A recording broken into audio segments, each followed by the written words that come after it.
मुर्शिदाबाद जिले के रघुनाथगंज इलाके में तृणमूल कांग्रेस के दो गुटों के बीच हुई हिंसक झड़प में कई लोग घायल हो गए हैं। बता दें कि यह घटना शुक्रवार को जंगीपुर के विधायक जाकिर हुसैन के रघुनाथगंज स्थित कार्यालय में घटी है। सूत्रों के मुताबिक भूमि विवाद को लेकर तृणमूल के दो गुटों दफरपुर पंचायत के तृणमूल प्रमुख मंजूर अली के समर्थकों और रानीनगर क्षेत्र के तृणमूल क्षेत्रीय अध्यक्ष खैरुल इस्लाम के समर्थकों के बीच शुरू में बहस हुई, जो कि जल्द ही हाथापाई और मारपीट में बदल गई। प्रत्यक्षदर्शियों के अनुसार लोहे की रॉड और लाठियों का भी इस्तेमाल किया गया। झड़प में खैरुल इस्लाम का बेटा समेत कई लोग गंभीर रूप से घायल हो गए। सभी घायलों को प्राथमिक इलाज के लिए जंगीपुर अस्पताल में भर्ती कराया गया है। वहीं घटना की सूचना मिलते ही रघुनाथगंज थाने की पुलिस मौके पर पहुंची और स्थिति को नियंत्रित किया।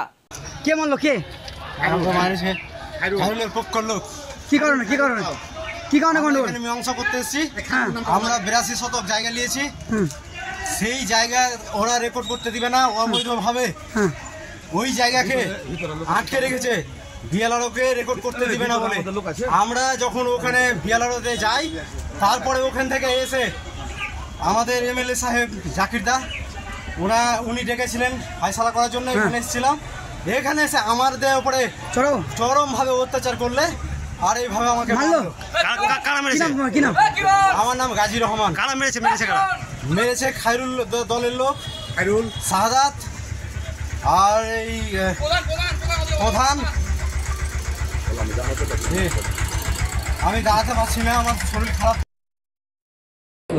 বাইরে থেকে লোক ছিল, আমি চিনতে পারিনি, কাউকে জানি না আমরা যে আমাকে ওরকম ভাবে মারবে। আপনারা কতজন ছিলেন?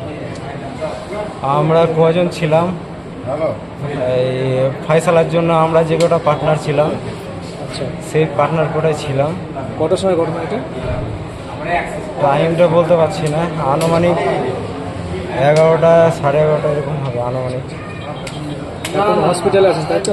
ওখানে যাওয়া হয়েছিল জায়গা বিবাদ নিয়ে। ওখানে ওরা চেঁচামেচি শুরু করে দেয়, তারপর আমাকে টার্গেট করে বাইরে নিয়ে গিয়ে 10 জন মিলে, আমি একাই ছিলাম। সমস্যার সমাধান কি হয়ে গেছিল? না, সমস্যার সমাধান ভিতরে কি সমস্যার সমাধান হয়ে গেছে? সমস্যার সমাধান হয়নি, যে কারণে। Bureau report, PVTV news.